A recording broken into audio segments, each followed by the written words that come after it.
नमस्कार।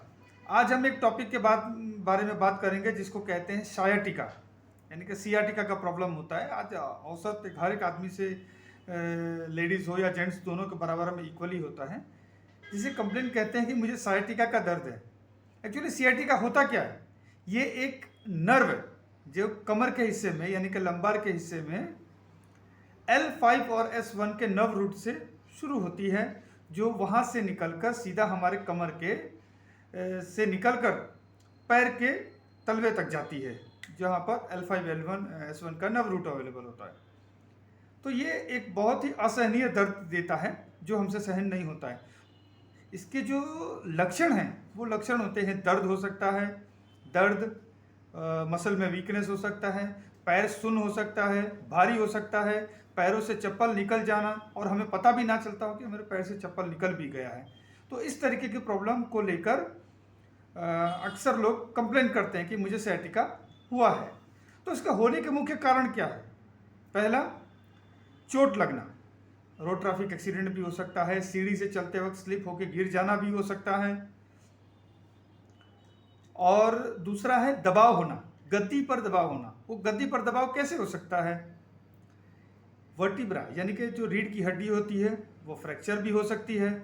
मसल्स की वीकनेस यानी कि पेट, एब्डोमिनल और लंबार दोनों के मसल्स की वीकनेस होगी तो भी हो सकता है। गद्दी के कुछ रोग में यानी कि उसके अंदर गद्दी के अंदर अगर सूजन आ जाए तो भी संभवतः ये हो सकती है।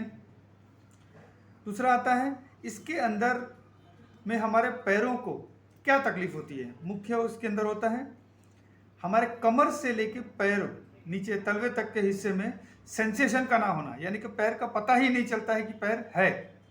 पूरा पैर सुन्न रहता है, भारी रहता है और मसल के वीकनेस के लिए इसकी वजह से हम इससे पीड़ित रहते हैं।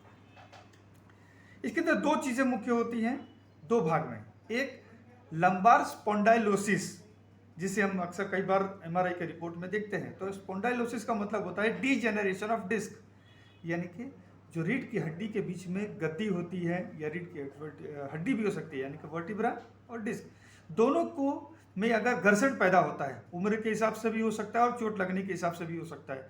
अगर ये चीज़ होती है तो उसे स्पॉन्डाइलोसिस कहा जाता है, जिसकी वजह से संभवता है कि वो सियाटिका यानी कि साइटिक नस को दबा सकती है।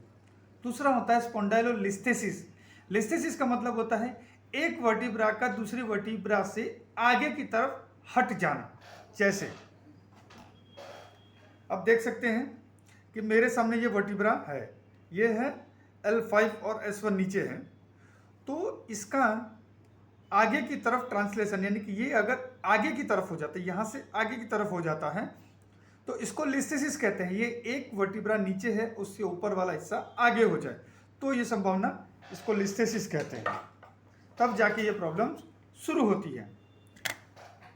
तो इन सब चीज़ों की वजह से आज क्लासिकली देखा जाए तो लोगों के पास लोग ये मानते हैं कि इस बीमारी का कोई इलाज नहीं है, लेकिन संभवतः पूरी तरीके से हो सकता है। और एक कंडीशन होती है जिसको कहते हैं पायरिफॉर्मिस सिंड्रोम, समवॉट सिमिलर, यानी कि इसी से मिलता जुलता ही है। ये एक हमारे हिप जॉइंट यानी कि जो ये हिस्सा होता है, इस हिस्से के पास में एक पायरिफॉर्मिस मसल होता है, उसी के निचले हिस्से से ये निकलकर नस, साइटिका नस वहाँ से जाती है। तो इसके टाइटनेस होने से यानी कि ये शॉर्ट होने की वजह से भी उस नस के ऊपर दबाव पैदा हो सकता है। इसे भी हम सायाटिका ही कहते हैं, लेकिन इसका क्लासिकल टर्म है पायरिफॉर्मिस सिंड्रोम, क्योंकि पायरिफॉर्मिस मसल की वजह से वो दर्द आ रहा है। तो ये भी क्योरेबल है। और सायाटिका जो प्रॉब्लम है ये हमेशा के लिए क्योरेबल है, ये हमेशा के लिए लाइलाज बीमारी नहीं है। अगर आप लोगों में से इसमें से किसी भी चीज़ से पीड़ित हैं या आप में से कोई किसी को भी ऐसे लक्षण लग रहे हैं तो आप हमसे संपर्क कर सकते हैं। अगर आपको ये वीडियो पसंद आया हो तो प्लीज़ इसे लाइक कीजिए, शेयर कीजिए, सब्सक्राइब कीजिए और बेल बटन दबाइए और हमें सपोर्ट करते रहिए, ताकि हम आपके लिए ऐसी एजुकेटेड वीडियोस और अपलोड करते रहें और आपको सपोर्ट करें। नमस्कार।